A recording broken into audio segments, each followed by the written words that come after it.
Hello，我係 Jenny。係，我係 Vicky。我係 Kent，我係無手嘅負責人。咁我係無鞋守護者嘅無手嘅義工。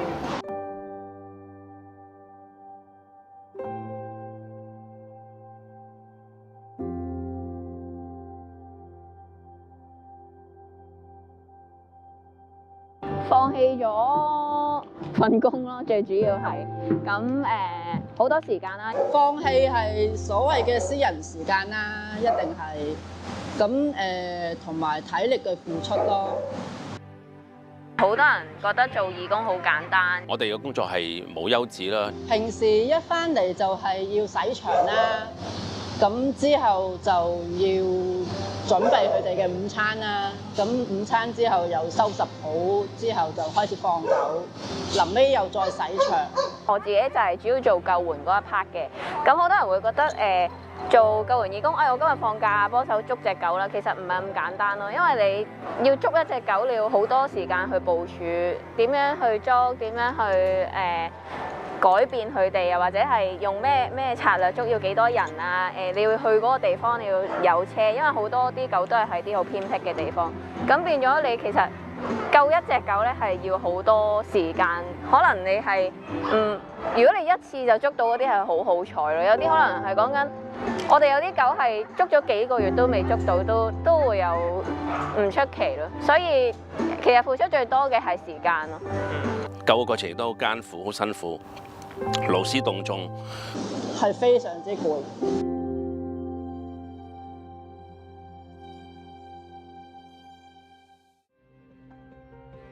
其實呢4年入邊經歷得最多咧，反而係輿論。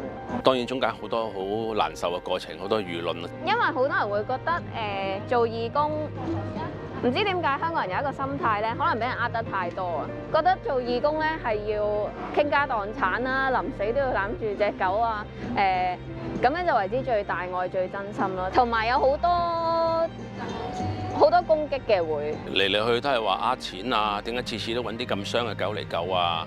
唔傷唔夠啊，正常狗又唔夠啊，成日揾啲傷嘅嚟籌款啊，無非都係為籌款啊。我救一隻狗，可能佢本身喺水渠嘅，咁我救咗佢翻嚟，咁我哋因為要俾人知道流浪動物嘅慘況，咁我哋都要拍片啊各樣，咁啲人就會覺得你哋好做作啊，或者係你唔應該咁樣捉啊，你應該左手去捉啊，或者你應該右手去捉啊，你應該攞食物引佢啊，你應該攞條繩圈佢啊，即係有好多意見嘅，因為佢係生命嚟嘛，咁變咗每一個人處事嘅方法唔同。香港睇獸醫個價錢係好貴，我哋每救一隻狗翻嚟睇完醫生，我哋10隻入邊，我諗有8隻係籌翻嚟嘅錢咧 cover 唔到佢醫療費，出唔到領養，我哋都係照顧到佢終老。呢一度係中間不停咁要食藥、打針、覆診、睇醫生，好多要照顧，每日都要有人手地方。救完之後就會俾人話啦，咁點解咁多錢啊？20萬一隻狗，咁你1萬蚊一隻，你可以醫20隻噶咯喎，你為咗醫呢隻而犧牲咗20隻，但係生命唔係咁計。咁我覺得係每個人會用唔同方法。咁其實呢啲輿論壓力咧係最令人點講咧，即係好氣餒嘅。我哋每日咁救，我覺得自己好似喺個沙漠度行緊，可以揾緊個水源，但係已經行咗一橛路，你冇理由行翻轉頭，行翻轉頭亦都可能係死。但係你行，身邊淨係得一班義工陪你行，我都唔知行到幾時先見到水源，亦都可能冇終點。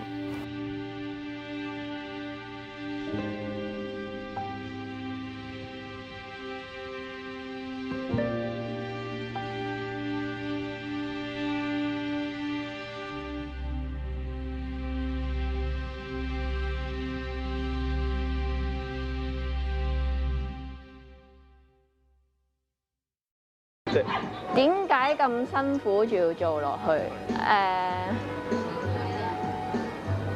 我覺得係自己心入邊嘅得着咯。咁但係我覺得嘅得着係會令我心靈更加滿足。係為咗愛，係因為有愛喺度，愛係可以改變每一樣嘢。翻嚟最開心就係見到啲狗，咁而且佢哋亦都會好知道我係為佢服務咯。咁所以係會好掛住佢哋，想快啲翻嚟幫佢哋。帶佢哋出去散步。我自己覺得最大得着係我同佢哋建立嘅關係啦。每一隻狗我都記得喺邊度救，佢哋叫咩名、咩性格。出咗領養之後，有啲仲認得我哋嘅，即係有時會翻嚟探班，佢仲會見到你好開心揈晒尾，呢個係最大嘅得着。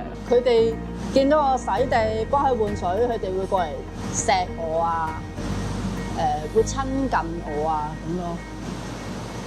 呢啲係好真實嘅，佢哋對我感謝嘅反應咯。咁其實點樣可以幫到流浪動物就係愛，大家我哋譬如無手咁多義工、咁多捐款人、咁多支持者、咁多人幫我哋、信任我哋，全部都係為咗愛。我相信流浪動物嘅問題喺香港好嚴重，好嚴重，但係愛可以幫到好多，甚至乎可以改變到佢哋嘅一生。感受係開心嘅，真係好開心嘅。咁呢個開心係唔會喺同人類之間而有嘅開心，亦都唔會係金錢買到嘅開心，係心靈上嘅開心。你望到佢哋由爛身爛世喺水渠食垃圾、成身牛啤，去到捉到之後醫完之後好翻之後暫託成功，跟住領養成功之後，每一日享受住主人嘅攬攬錫錫，帶佢出街散步。過幾年影翻啲相，譬如聖誕節啊、新年佢哋寄翻啲相過嚟俾我睇啊 ，WhatsApp 俾我睇。呢樣嘢係每個義工最大嘅滿足感咯。即係嗰種難受嘅嘢啊，或者之前俾人話嘅嘢啊，或者嗰種辛酸啊、救嘅過程啊、使咗幾多錢啊，我覺得全部都唔重要嘅嗰啲係最值得嘅嘢。